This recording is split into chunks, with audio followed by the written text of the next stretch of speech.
Hey guys, welcome back to the Summer Day Studios YouTube channel, and in today's video I'm going to give you a basic understanding of what it means to use the pencil tool and also what you can do with the pencil tool.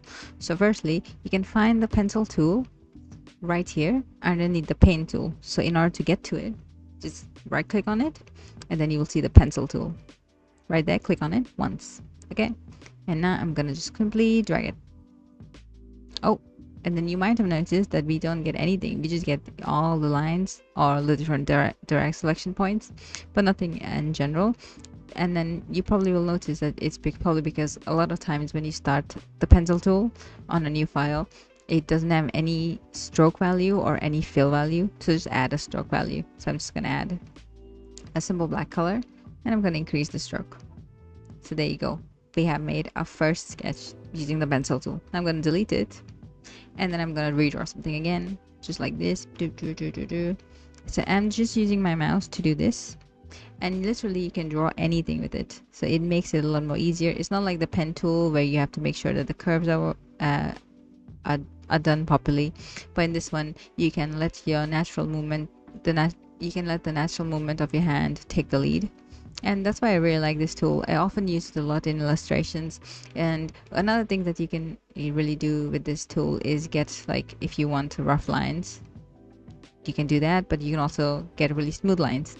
So one thing you might have noticed is, let's say you want to draw a straight line, it comes out a bit curved. So what you can do if you want a completely straight line is just before you use your pencil tool, just press shift once and then make the line similar to how we do with the pen tool. And then again, you want to do a diagonal, press shift, do that. A downward line, press shift. There you go. So you can still make these lines really easily using the pencil tool. If you need, let's say you have made a straight line and then you need a curved line, what you can do is just select here and then just continue on. So what you have noticed that this is a property of the pencil tool that I have turned on, which it adds these lines together. So let me give you another example.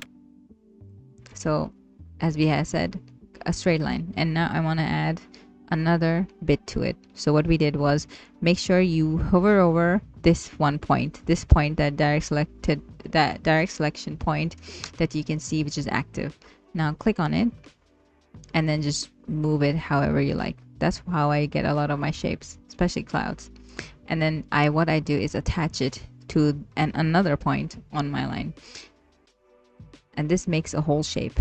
Now if I want, I can add a color to it, say this one, and it's pretty much similar to like making a tool using the pen tool. Now let's say I want to do some edits to this. So again, selecting the pencil tool, and let's say I want to have like 2 circles here. So I'm gonna just do that from one point to the other. There you go. Another thing you might have noticed that if you don't do it properly, like if you don't follow the flow, so let's say I do it like this, it doesn't connect well. It will be a completely new line, or it will just break the line that was already existing. Another thing that I have noticed a lot is it cuts off any of the extra point that you don't need when you cut it off, when you make a line at like the center point of your shape. So make sure when you are using it, you are careful with it, and if you are not, just make sure you know how to use undo. Some properties of this that is good to keep in mind is by double clicking on this, you get the pen tool options. So I generally always keep mine in the middle because I do like a bit of wobbliness when it comes to the pencil tool. But what you can also do is make it really accurate, so any of my jitters will be more obvious. And you can also make it really smooth, which means any of my jitters are smoothed out and give it a more sleeker line. It really depends on what you need to make at that point, but I always keep it in the middle because my hand has gotten more stable with time, so I've just keep it in the middle. It gives me the best of both worlds. If you're a beginner, definitely it would be a good way to start with smooth, and then you can slowly work your way in the middle. But the middle, I think, it works best, especially if you want more wobbly lines when I'm making like clouds. You can also select any options that you think works best for you. So you know how we edited the paths, you can do you can change how many pixels within you want that to happen. And also you can turn on or off the live preview. So live preview will pretty much show me where I'm drawing, just like this. If I turn my live preview off, it will just show me the line, but I won't know how it looks. So I like to have the live preview on and live curve fitting on as well.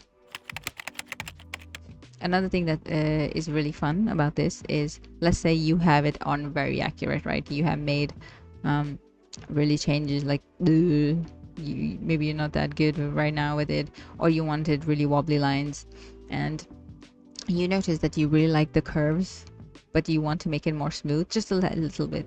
What you can do is just right click on it and then click on the smooth option and then smooth your curve out a little bit. Or another way that I like to do is, if you go on this three dot toolbar and select this tool under draw, it's called the smooth tool. You can just drag it over the line shape and it makes it a little bit smoother the more you go over it. So I do that a lot without, it doesn't affect the shape too much. So I think it's like a less invasive way than the smooth tool, which would select the whole shape a lot often, and also change a lot of the shape in general. But this does it a bit more slowly, which is nice. You have more power over this. Another fun way that you can do is just like the pen tool. If you have made a shape using your brush tool, if you have made a shape using the pencil tool, you can go on Windows and go brush, and then you can just change the shape to any of the brushes. So like this one, this one, this one, this one, anything that you like. So I like this. So now you see that I've made this using my pencil tool, but I was able to just use my brush tool without using the brush tool. You can just do that with any shape that you like. So yeah, these are some of the basic things that you can do with the pencil tool. Not the pen tool. I keep saying the pen tool. Sorry, guys. But yeah, it's just a fun introductory way for you to get used to what the tool does and how you can change things. I hope you find this useful, and thank you so much for watching. I'll see you next week. Okay, bye bye.